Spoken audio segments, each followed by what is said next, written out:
অনেকেই ভাবেন ফ্লাইট ধরলাম আর ইন্দোনেশিয়া চলে আসলাম, এত সহজ? No! আজকে থেকে শুরু করছি আমার ইন্দোনেশিয়ান ট্রাভেল সিরিজ। অনেকেই ভাবেন টিকিট কাটলেই ইন্দোনেশিয়া যাওয়া যায়, আসলে কিন্তু কিছু গুরুত্বপূর্ণ রুলস রয়েছে।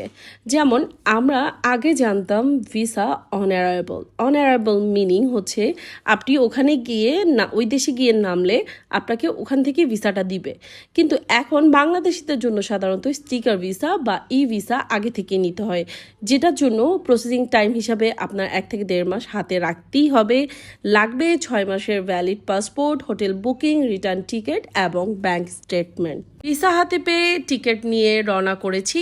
এখন আপনাদেরকে কিভাবে এয়ারপোর্টে আমরা ফ্রিতে খাওয়া দাওয়া করি সেটা সম্পর্কে ছোট্ট একটা তথ্য দিব। আপনার কাছে ফ্রিতে খেতে হলে থাকতে হবে ক্রেডিট কার্ড অথবা প্রিমিয়াম ডেবিট কার্ড। কার্ডে যদি লাউঞ্জ অ্যাক্সেস থাকে তাহলে আপনি ঢুকতে পারবেন, এবং বাংলাদেশের প্রায় বিভিন্ন ব্যাংকের কার্ডে এই সুবিধা আপনি পেতে পারেন। পাশাপাশি বেশিরভাগ ক্ষেত্রে লাগতে পারে প্রায়োরিটি পাস বা লাউঞ্জ কি যেটাকে বলে।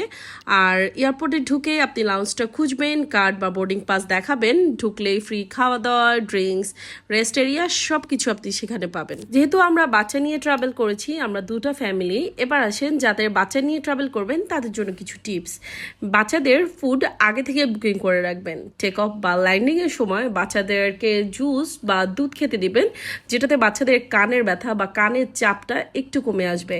হ্যান্ড ক্যারিতে অতিরিক্ত কাপড় রাখবেন, ওষুধ রাখবেন, খেলনা রাখবেন বা আইপ্যাড, ফোন এগুলো রাখতে পারেন, যেটা আপনার বাচ্চাকে এন্টারটেনমেন্ট করবে। আর লম্বা ফ্লাইট হলে মাঝে মাঝে বাচ্চাকে হাঁটাবেন। বাংলাদেশ থেকে আমাদের ইন্দোনেশিয়ার ডিরেক্ট ফ্লাইট ছিল না, আমরা মালয়েশিয়াতে ট্রানজিট নিয়েছি, এবং সেই ট্রানজিটের টাইমে আমরা মালয়েশিয়ান এয়ারপোর্টটা ঘুরে ঘুরে দেখেছি, অনেক রকমের খাবার খেয়েছি, এবং লাস্টে এই কফিটা খেয়ে আমরা আমাদের ইন্দোনেশিয়ার ফ্লাইটের জন্য ওয়েট করছি। এর আগেও আমি অনেক দেশে ঘুরেছি, আলহামদুলিল্লাহ অনেক দেশ দেখার সৌভাগ্য আমার হয়েছে আল্লাহর রহমতে। কিন্তু ইন্দোনেশিয়া যেতে আমি অনেক কিছু এক্সপিরিয়েন্স করেছি। এবং এটার মধ্যে একটা জরুরি কথা আপনাদেরকে বলে রাখি, আপনারা যে ইন্টারভিউ ডেট নেবেন ভিসার জন্য, সেটা কবে কখন মাস্ট আপনারা বারবার চেক করে নেবেন। যে প্রবলেমটা ফেস করেছি, আমার ডেট ছিল আগের দিন, আমি পরের দিন অ্যাম্বাসিতে গিয়ে দেখলাম যে আমার আগের দিন ডেট ছিল, এবং পরের দিন অনেক অনেক রিকোয়েস্ট করার পরও আমরা আর কোনো শিডিউল পেলাম না। এটা কোনোভাবেই সম্ভব না, যেহেতু অ্যাম্বাসির একটা রুলস আছে, সে অনুযায়ী আপনারা আমার মতো ভুল আর করবেন না, আপনারা বারবার এটা চেক করে নেবেন। দেন আমরা আবার অ্যাপ্লিকেশন করে আরেকটা ডেট নিয়ে আরেকটা ডেটে আমরা ইন্টারভিউ দিয়ে পরে ভিসাটা পেয়েছি। তাই আমার ভুল আমি আপনাদের সাথে শেয়ার করেছি, যাতে এই ভুলটা আপনারা আর না করেন। কথা বলতে বলতে পৌঁছে গেলাম ইন্দোনেশিয়ার বালিতে।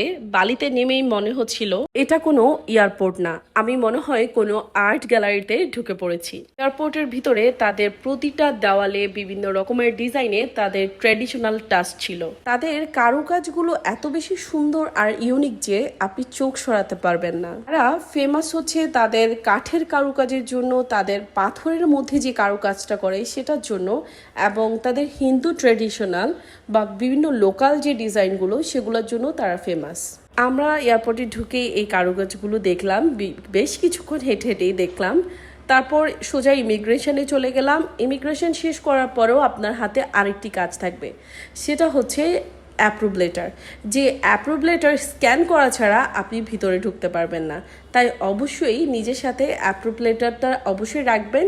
কোনো হ্যাসেল বা কোনো কষ্ট ছাড়াই খুব তাড়াতাড়ি সব কিছু শেষ করে আমরা আমাদের লাগেজ পিক আপে চলে আসি, এবং লাগেজ পিক আপ করে আমরা বের হয়ে আমাদের ডলার এক্সচেঞ্জ করি, যেটা কারেন্সি বলে যেটাকে, সেটা করে মনে হচ্ছিল আমি মনে হয় কোনো কোটিপতি। বাংলাদেশে যার 1000 টাকা আছে সে ইন্দোনেশিয়াতে লাখপতি। বিশ্বাস করতে পারেন? এই যে 1 লাখ টাকার নোট। সব কিছু শেষ করে এখানে আমরা আরেকটা ধোঁকা খেয়েছি, যেটা আপনাদের সাথে শেয়ার না করলেই না।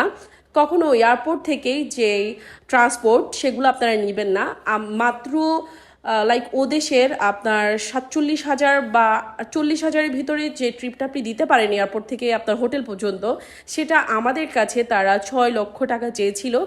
আমরা মুলোমুলি করে আমাদের টোটালি ধারণা ছিল না, দেন আমরা 4 লক্ষ টাকায় গাড়িটা ভাড়া করে আমাদের হোটেলে এসেছি, যেটা আমরা পরে রিয়ালাইজ করেছি কোনো সমস্যা নেই। প্রথমে ধোকা না খেলে যে কোনো ব্যাপারে হোঁচট খেলেই আমরা শিখবো, হোঁচট খেলেই আমরা শিখবো। তাই আমার এক্সপিরিয়েন্স আমি আপনাদের সাথে শেয়ার করেছি। কেমন লাগছে আমার ভিডিওগুলো আপনাদের অবশ্যই জানাবেন, আর সামনে কি এরকম ভিডিও আরও চান নাকি সেটা অবশ্যই কমেন্টস করে জানাবেন। আল্লাহ হাফিজ, দেখা হবে আমার নেক্সট ভিডিওতে। আসসালামু আলাইকুম।